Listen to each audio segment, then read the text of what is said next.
Well, that was all right, wasn't it? He'll go far, this lad. Right, here is the bucket with all of your questions in. What I'm going to do is draw them out at random, and our two lovely contestants here will both answer.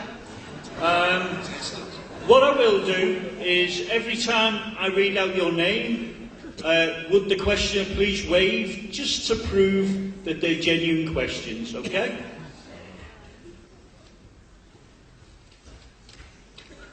First one, Judith Ames. Judith. Over here, right? Aha, and there you are. Thank you, Judith. Right, Judith's from Whitstable, and the question is, it's simple. You have to convince me that leaving the EU is good or fine for me and for Great Britain. A bit of psychology is needed. In my time, I voted Labour, Conservative, Lib Dem, and Raving Loony Party. I think they've merged now. So, well, Judith, let me say this to you, that those that are advocating that we vote to remain are not advocating that we remain with our current relationship with the EU. They're advocating our continued membership of a political project that is a process that moves on every single day. The ambitions in Brussels are clear.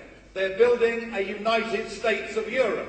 That is what they want. As I said to you earlier, you know, the Mandelsons, the Blairs, the Brensons, the big names that are supporting that campaign want Britain to join the Euro. So if you vote, if you vote to stay in, you're voting ultimately for us to get closer to the Euro, to get closer to being part of a European army, and to linking us in to an economic zone which, because of its chronic problems with the Euro, actually is going backwards whilst much of the rest forwards. And I think the risk now is greater for this country to stay in than it is to...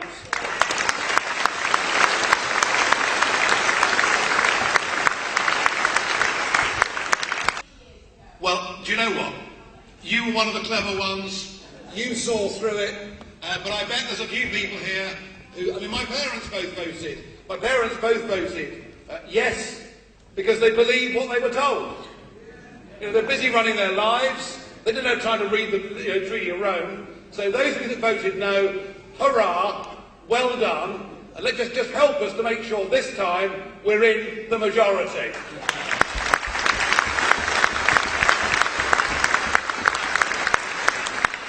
very straightforward. Right, next one's... Yep. Come on. He's there. Don't be shy. You found him. Yes, right. sir. Right, two questions. What is happening regarding the CPO on Manston Airport?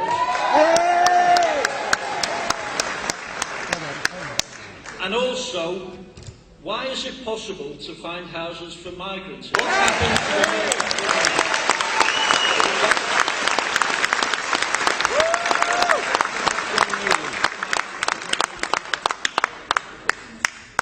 Okay, right, fine. Well, the second question is quite easy, isn't it? We've kind of lost respect for our own people, haven't we? We don't put our own people first.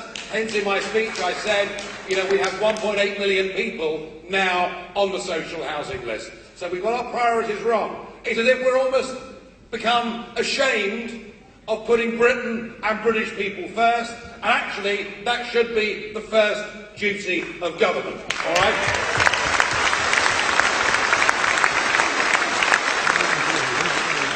Okay, this meeting is organised as a meeting about the referendum. However, the whole issue of Manston Airport is so important, and KIP councillors were elected onto that council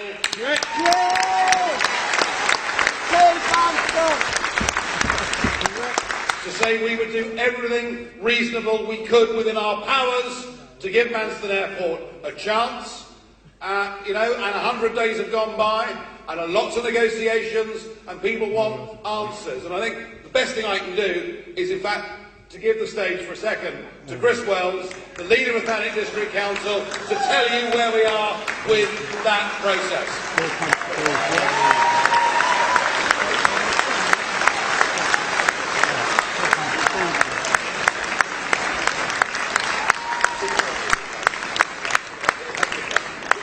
bullshit. Good evening. Can I say first of all, for those of you who are not Thanet residents, welcome to the Isle of Thanet, the only piece of UKIP-controlled territory in the whole of the United Kingdom.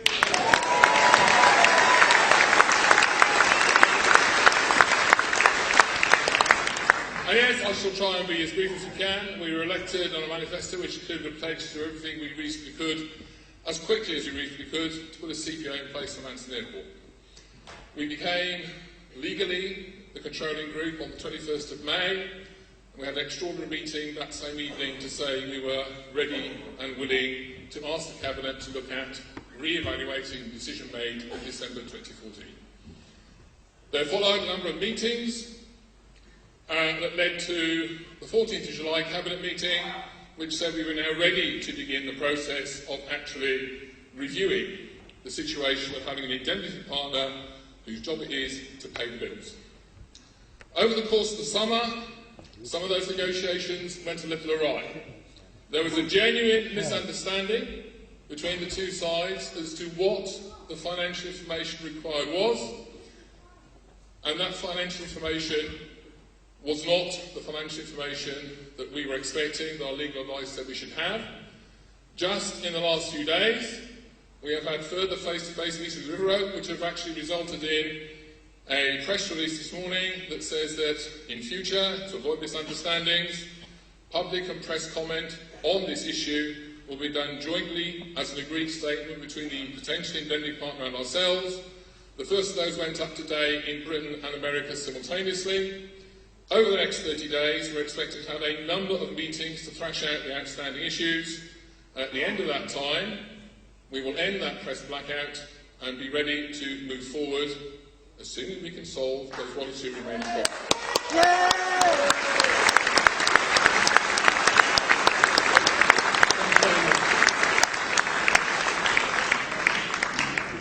Right, next dip into the lucky bag is Diana Code of Slough. Diana? Huh? Yes, I can see you there. Lovely jumper, by the way. Osborne is said to have tried to stop Cameron holding a referendum. Is this to make Cameron look tough? Well, look, come on. The honest truth is that almost nobody in our entire political establishment has wanted to give us a referendum. That's why the last one was 40 years ago. All right? And there wouldn't have been a referendum. Cameron was against it. There wouldn't have been a referendum had it not been for the pressure that UKIP applied as we served in the opinion poll. So in some ways Cameron's been hoist with his own baton. Why does Osborne not want a referendum, or didn't he want a referendum? Well, you know, he wants to be the next leader, doesn't he? And what he doesn't want to do is to take over, well, it could be Boris, I don't know. I mean, go to the bookies if you want to. I think Theresa May might have something to say about that too. I mean, who knows? But the one thing that Osborne would not want to inherit is a party that has been riven and split down the middle by a referendum in which the two sides find themselves irreconcilable with each other. Remember the history of this. Back in the 70s, actually, it was the Labour market. But by the time the referendum came, they managed to change Harold Wilson's mind, and the Labour Party found itself very, very split. In fact, it found itself so split that in the early 80s, the SDP broke away from the Labour Party. He'll remember that. And the other thing that Osborne will remember is that despite the fact that in Scotland they did not vote to secede from the United Kingdom, immediately thereafter, because it had appeared that the Westminster Club had ganged together in an attempt to bribe and bully the Scots, the SNP had their massive surge in the polls. And I would suggest that if this referendum, if Cameron loses this referendum, he will have to stand down as Prime Minister, that's perfectly clear. And I would suggest to many a very good incentive to vote the right way in the referendum. And Osborne would be very scared of taking over a party that had lost lost a leader, was split down the middle, and I suspect, perhaps just a little bit fearful, that history might repeat itself as it did back in the 80s with Labour.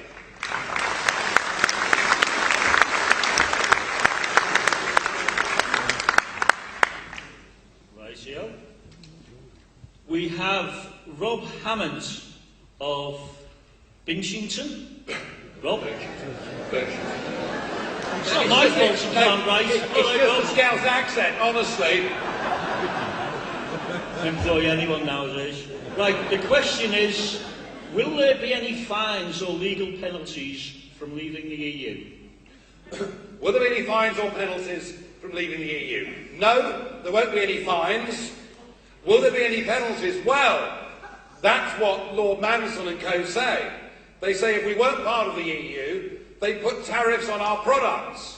But the trouble with that argument is, as they sell us £50 billion worth of a year of goods more than we would lose, more than we would lose. And that wouldn't make any sense, would it? And anyway, the original basis upon which we joined, which was lower tariffs, was in a post-war world where tariffs were high. We've been through 30 years of global trade liberalisation. Those tariffs, even the maximum tariff on most manufactured goods, would average about 2%. I mean, frankly, it's so small, it's almost, in the cost of production, the same effect as foreign exchange or a rounding error. So do not let these people browbeat you or bully you or tell you that if we left the European Union, they would be absolutely beastly to us. Well, if they're that unpleasant, what are we doing there in the first place?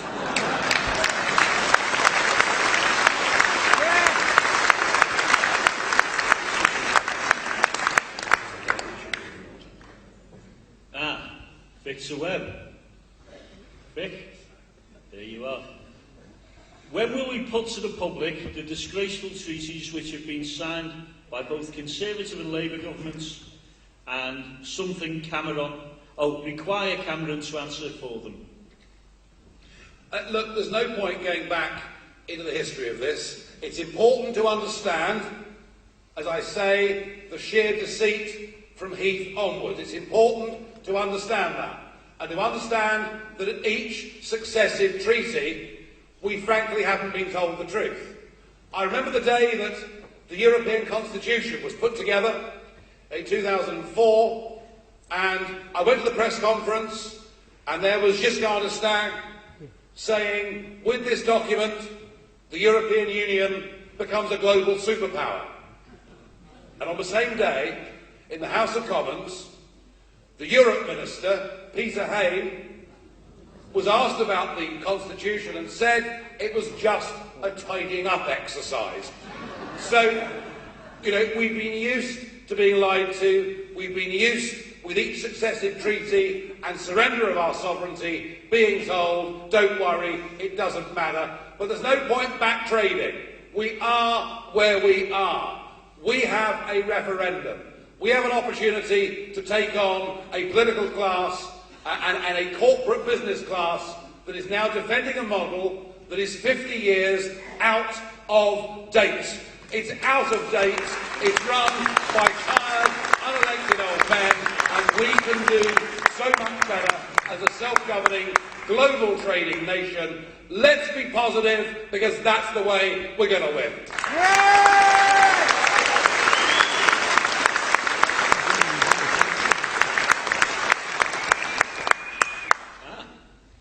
Penelope Kimber. Penelope? Lady Penelope, hello. Who should lead the Leave campaign? No.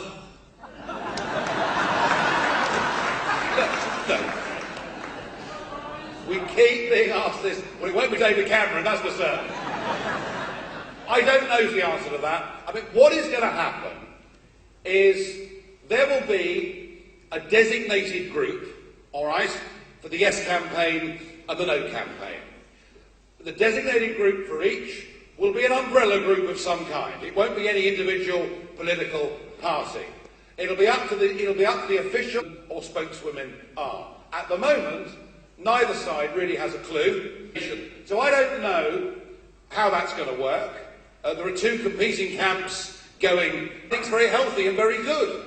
You know, competition is good because they're spurring, I hope, each other on. All I know is that amongst the whole Eurosceptic diaspora, there is only one organisation that has got members, branches, supporters, and indeed links with other European parties who feel much as we do. There's only one group that can lead the grassroots campaign on the ground, and that's why I'm leading, with our other MEPs, 300 public meetings up and down this country. So if we were to sit around and wait for who gets the designation and who becomes the chief spokeswoman or spokesman, if we were to wait for all of that, I think we'd lose the opportunity. So what matters is today and that we get cracking.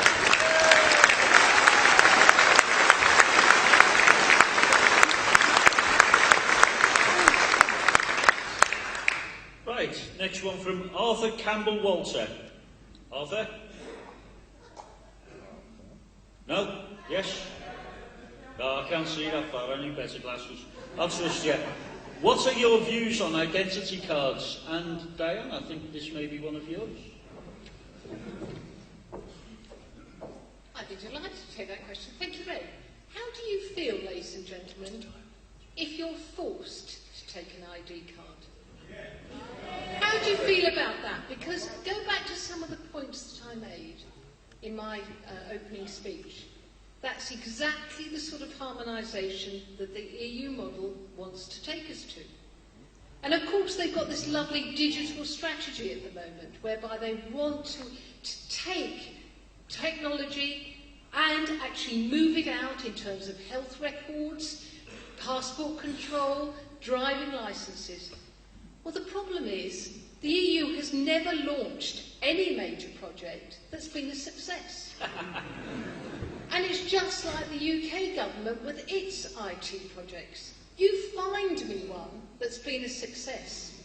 You find me one where that data is not misused by big corporates. You find me a situation where that data stays secure, stays yours, isn't hacked, isn't used in a malign way. So quite frankly, my answer is, I don't want an ID card. I want a UK passport, and I want to stick with that.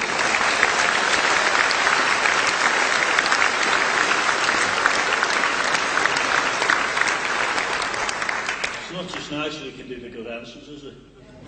Right, we haven't got a great deal of time. What I'm going to do is I'll have two more and apologise to the rest of you. And then we'll round off with something else. Dave Hollis. I can see you, Dave. What would the UKIP stance be on drift netting in inshore waters, which is destroying the sea bass? Well, that's a very, very, very technical fishing question, and drift netting is controversial. The fishermen want to do it. Some of the conservationists are worried about it. All I can say to you is this. Frankly, any debate on what we do with fisheries, frankly, is futile. All the while, we've surrendered our territorial waters to Brussels, because that is exactly what we've done. And when you look at it, when you look at Channel East, this area here, and you see that the British commercial fleet have 7% of the cod quota, and the French have 78, it says to me, let's do what Norway's done, let's take back our territorial waters, let's give the British fishing industry a chance and put in place the right measures.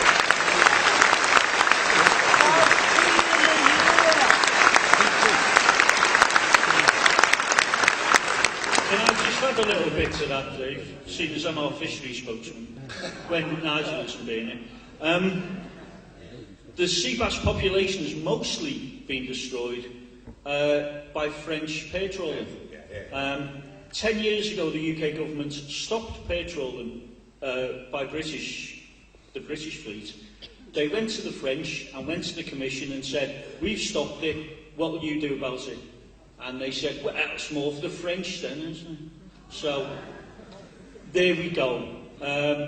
Once we have our seas back, then we will have a sensible policy that will make our seas sustainable, profitable and better for all of us.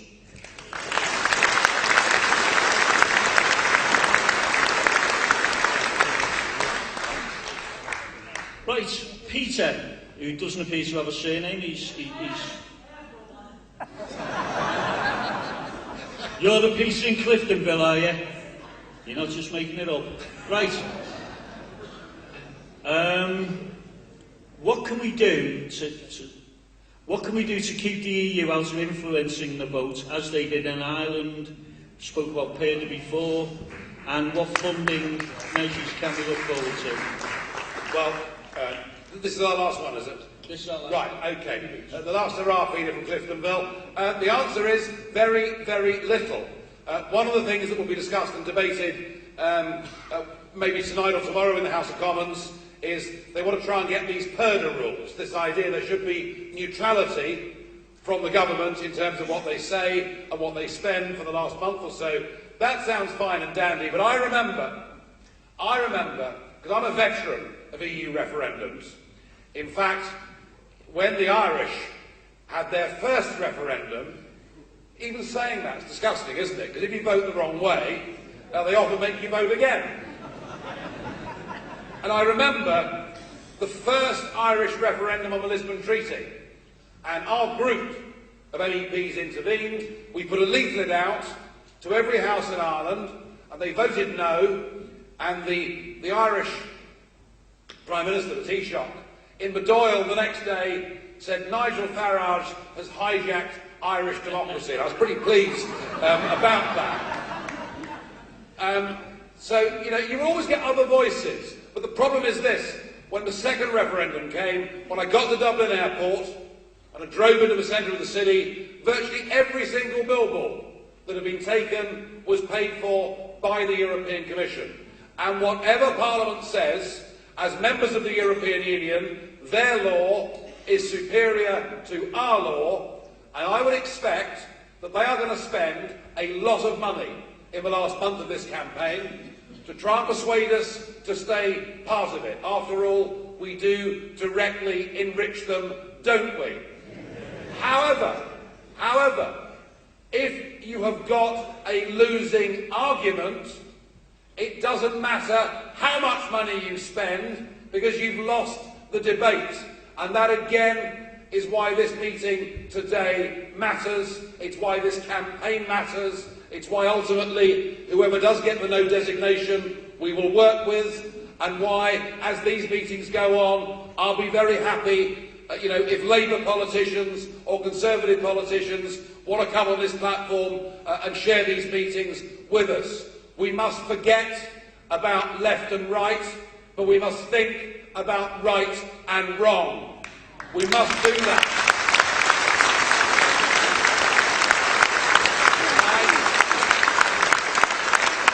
And I believe our arguments now are clear, and they will stand the test of time. Democracy as a concept is not something to be thrown out with the bathwater. Democracy as a concept is something that is fundamental to this nation. It's what our grandparents fought for God's sake, and we are going to get it back.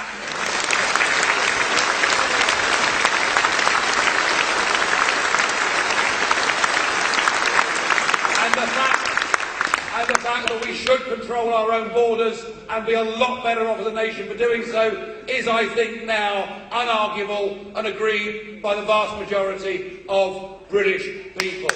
All I would say to all of you this evening is thank you for coming. It's a massive audience. It is to date the biggest public meeting that I've yet put on in this country, and I hope as this campaign goes on, this grows and grows. But can I please ask you to do something, to get involved, to commit, to help, to talk to your friends, to talk to your family, and I will try in the foyer to meet as many of you as possible in the next half hour or so. Thank you very, very much indeed.